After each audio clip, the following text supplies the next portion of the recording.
ರಾಜ್ಯ ಸರ್ಕಾರದ ವಿರುದ್ಧ ಸಾಕಪ್ಪ ಸಾಕು ಕಾಂಗ್ರೆಸ್ ಸರ್ಕಾರ ಅಭಿಯಾನವನ್ನು ಈಗಾಗಲೇ JDS ನಾಯಕರು ಮಾಡ್ತಾ ಇರೋಂಥದ್ದು. ಇವತ್ತು ಫ್ರೀಡಂ ಪಾರ್ಕ್ನಲ್ಲಿ ಪ್ರತಿಭಟನೆ ಕೂಡ ಮಾಡ್ತಾ ಇದ್ದಾರೆ. ಈ ಬಗ್ಗೆ ಮಾತನಾಡಕ್ಕೆ ನಿಖಿಲ್ ಕುಮಾರಸ್ವಾಮಿ ಅವರು ನಮ್ಮ ಜೊತೆ ಇದ್ದಾರೆ. ಸರ್, ಇವತ್ತಿನ ಹೋರಾಟ ರಾಜ್ಯ ಸರ್ಕಾರ ವಿರುದ್ಧ ಯಾವ ರೀತಿ ಇದೆ ಸರ್?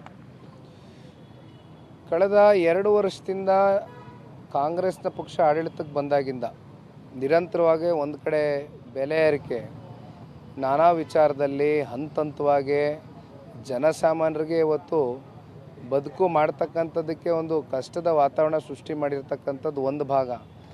ಜೊತೆಯಲ್ಲಿ ಇವತ್ತು ಭ್ರಷ್ಟಾಚಾರ ಅಂತಕ್ಕಂಥದ್ರ ಬಗ್ಗೆ ಸ್ವತಃ ರಾಜ್ಯದ ಮುಖ್ಯಮಂತ್ರಿಗಳ ಆರ್ಥಿಕ ಸಲಹೆಗಾರರು ಅವರೇ ನಂಬರ್ 1 ಸ್ಥಾನ ಕೊಟ್ಟಿದ್ದಾರೆ ಇವತ್ತು ಕರ್ನಾಟಕ ರಾಜ್ಯಕ್ಕೆ. ಮತ್ತೊಂದು ಕಡೆ ಕಾಂಟ್ರಾಕ್ಟರ್ ಅಸೋಸಿಯೇಷನ್ನಿಂದ ಸಾಕಷ್ಟು ಜನ ಮುಖ್ಯಸ್ಥರುಗಳು ಮೊನ್ನೆ ಇತ್ತೀಚೆಗೆ ಒಂದು ಆರೋಪ ಮಾಡಿದ್ದಾರೆ. ಆರೋಪ ಅಂತಕ್ಕಂಥದ್ದಾದರೆ ಅದು ಆರೋಪ ಅಂತ ನಾನು ಹೇಳಲಿಕ್ಕಿಲ್ಲ. ಈಗ ಆಯಿತು, ವಿರೋಧ ಪಕ್ಷದವರು ಪ್ರತಿಪಕ್ಷದವರು ಮಾತನಾಡುವಂಥದ್ದನ್ನ ಆರೋಪ ಅನ್ಬೋದು. ಆದರೆ ಕಾಂಟ್ರಾಕ್ಟರ್ ಅಸೋಸಿಯೇಷನ್ ಅವರು ಇರ್ತಕ್ಕಂಥ ವಾಸ್ತವಾಂಶನ ಬಿಚ್ಚಿಟ್ಟಿದ್ದಾರೆ.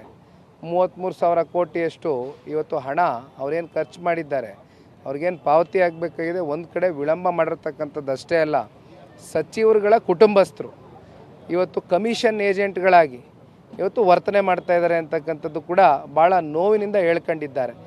ಇದು ನಾನಾ ವಿಷಯಗಳಿದೆ. 5 ಗ್ಯಾರಂಟಿಗಳು ಸಮರ್ಪಕವಾಗಿ ಇಲ್ಲಿವರೆಗೂ ಜನಗಳಿಗೆ ತಲುಪದೇ ಇರತಕ್ಕಂಥದ್ದು.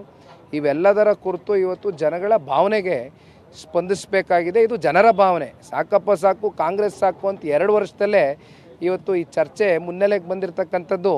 ಇದು ಜನತಾದಳ ಪಕ್ಷದ ಸ್ಲೋಗನ್ ಅಷ್ಟೇ ಅಲ್ಲ, ಈ ಸ್ಲೋಗನ್ನು ಕ್ರಿಯೇಟ್ ಆಗಿರ್ತಕ್ಕಂಥದ್ದು ರಾಜ್ಯದ ಜನತೆಯ ಒಂದು ಭಾವನೆನ ನಾವು ಇವತ್ತು ದೃಷ್ಟಿಕೋನದಲ್ಲಿ ಇಟ್ಕೊಂಡು ಆ ಭಾವನೆಗೆ ಗೌರವ ಕೊಡ್ತಕ್ಕಂಥ ನಿಟ್ಟಿನಲ್ಲಿ ನಾವು ಅವ್ರ ಜೊತೆಯಲ್ಲಿ ಇದ್ದೇವೆ ಅಂತಕ್ಕಂಥ ಧ್ವನಿಗೂಡಿಸ್ತಾ ಇದ್ದೇವೆ. ಇವತ್ತು ಪೋಸ್ಟರ್ ಅಭಿಯಾನ ಶುರು ಮಾಡಿದಿರಿ.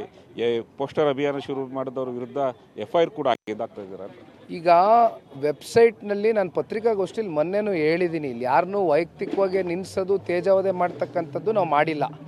ನಾವು ಒಂದು ಜಾಯಿನ್ ದ ಮೂಮೆಂಟ್ ಕ್ಯಾಂಪೇನ್ ಮಾಡಿದ್ದೀವಿ. ಅದು ಸಾರ್ವಜನಿಕರ ದೃಷ್ಟಿಯಿಂದ ಅವರ ಭಾವನೆಗಳು ಏನಿದೆ, ನಮ್ಮ ಜೊತೆಯಲ್ಲಿ ನಿಮ್ಮ ಭಾವನೆಗೆ ನಮ್ಮ ಜೊತೆಯಲ್ಲಿ ನಿಂತ್ಕೊಳ್ತಕ್ಕಂಥದ್ದಕ್ಕೆ ಜಾಯಿನ್ ದ ಮೂಮೆಂಟ್ಗೆ ನೀವು ಬರ್ಬೋದು, ನೀವು ಫಾರ್ಮ್ ಫಿಲಪ್ ಮಾಡಿ ರಿಜಿಸ್ಟರ್ ಆಗ್ಬೋದು ಅಂತ ಹೇಳಿದ್ದೇವೆ. ಸಾಕಷ್ಟು ಜನ ರಿಜಿಸ್ಟರ್ ಆಗಿದ್ದಾರೆ ಈಗಾಗಲೇ. ಹಾಗಾಗಿ ನಮ್ಮ ಹೋರಾಟ ನಿರಂತರ. ಆದರೆ ಈ ಒಂದು ಸಾಕಪ್ಪ ಸಾಕು ಕಾಂಗ್ರೆಸ್ ಸರ್ಕಾರ ಸಾಕು ಕ್ಯಾಂಪೇನು ಒಂದು ದಿನಕ್ಕೆ ಸೀಮಿತವಾಗಿರ್ತಕ್ಕಂಥದ್ದಲ್ಲ. ಇನ್ನು 2 ವರ್ಷವೋ 3 ವರ್ಷವೋ ಎಲ್ಲಿವರೆಗೂ ಈ ಸರ್ಕಾರ ಇರುತ್ತೆ ಅಲ್ಲಿವರೆಗೂ ಈ ಕ್ಯಾಂಪೇನು ನಿರಂತರವಾಗಿ ಜಾರಿಯಲ್ಲಿಡ್ತೀವಿ. ರಾಜ್ಯಾದ್ಯಂತ ಹೋರಾಟ ಶುರುವಾಗುತ್ತೆ ಸರ್? ರಾಜ್ಯಾದ್ಯಂತ ಹೋರಾಟ ಮಾಡಲೇಬೇಕಾಗಿದೆ ಅಂತ ಅನಿವಾರ್ಯ ಪರಿಸ್ಥಿತಿ ಇವತ್ತು ಕಾಂಗ್ರೆಸ್ಸು ಸೃಷ್ಟಿ ಮಾಡಿದ್ದಾರೆ. ಇವತ್ತು ಜನಗಳ ಸಂಕಷ್ಟದ ದಿನಗಳಲ್ಲಿ ಜನತಾದಳ ಪಕ್ಷ ನಿಮ್ಮ ಜೊತೆಯಲ್ಲಿ ಇದ್ದೇವೆ ಅಂತಕ್ಕಂಥ ಆತ್ಮವಿಶ್ವಾಸ ಮೂಡಿಸಬೇಕಾಗಿದೆ. ರಾಜ್ಯಾದ್ಯಂತ ಪ್ರವಾಸವೂ ಕೂಡ ಮಾಡ್ತೇವೆ. Thank you. ಇದಿಷ್ಟು ನಿಖಿಲ್ ಕುಮಾರಸ್ವಾಮಿ ಅವರ ಮಾತಾಗಿದ್ದು. ಕ್ಯಾಮ್ರಾ ಪರ್ಸನ್ ವಿಜಯ್ ಜೊತೆ LN ಸ್ವಾಮಿ, TV5 ಬೆಂಗಳೂರು.